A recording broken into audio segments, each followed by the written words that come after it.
Welcome to Vantage, Aditya. Today, we're turning a viral 7-second clip into a high-stakes case study in corporate governance. A real-world simulation that asks not, what happened? But, what would you do if you were the chair of the board? Let's begin. Scene, Gillette Stadium. Coldplay concert. Thousands in the crowd. The camera pans. The KissCam lands on a couple. They smile. They're close. They lean in. The woman quickly covers her face. The man lowers his head, awkwardly, nervously. The crowd around them laughs, but the internet doesn't, because these aren't just concert goers. They're Andy Byron, CEO of a $2 billion tech firm, and Kristen Cabot, the company's chief people officer. Within hours, this video is everywhere. Instagram Reels, Reddit conspiracy threads, NewsX primetime debates, LinkedIn thought leaders quoting ethics and optics. A meme machine is activated. A TikTok series titles it KissCam Gate. The story is no longer about the video. It's about power, perception, and leadership trust. Now imagine you're the chair of the board. You've just watched that clip. You see your CEO and your CPO in a very personal moment. No policies have been broken. No statements have been made. But inside your company, morale is shaky. Whispers are loud. People are wondering, who do they really report to? The org chart or a closed inner circle? Clients are cautious. Investors are jittery. Your culture is exposed. You have 3 options, and none of them are easy. Option 1, you fire them both. You draw a hard line, 0 tolerance for blurred boundaries.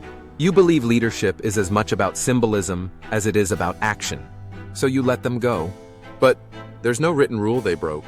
You could face lawsuits, wrongful termination claims, and a PR counterblast. You may win applause, but lose trust from future leaders who fear you don't protect your own. Option 2, you suspend and investigate. You play it safe. Hire an external firm. Gather facts. Press pause. It buys you time and shows responsibility. But it also opens the door to chaos. Who runs the company while both are sidelined? What if the investigation reveals ambiguity, not answers? You may end up creating a bigger crisis from a smaller one. Option 3, you do nothing. You issue a carefully worded internal memo. We respect the privacy of our leaders. You say they were at a concert, not on company time. No rules were broken. Let the storm pass. But here's the risk. By doing nothing, you might be saying everything. Employees begin to believe there are 2 sets of rules, one for leadership, another for everyone else. HR loses credibility. Your culture erodes quietly but permanently. So now, this isn't about scandal. This is about governance. This is about how leadership decisions are made when laws are silent, but judgment is loud. It's not about whether they kissed. It's about whether you still believe they can lead. It's about a modern truth. Reputation is part of the job description. And in the age of virality, silence is also a statement. So what kind of chair would you be? Would you protect the institution over the individuals? Would you risk performance for perception? Or would you hold the line on empathy and hope it's enough? This case study doesn't end with a verdict. It ends with a mirror.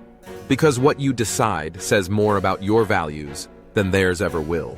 Subscribe to Vantage, Aditya for more ethical simulations, leadership case studies, and the psychology of power in the modern world.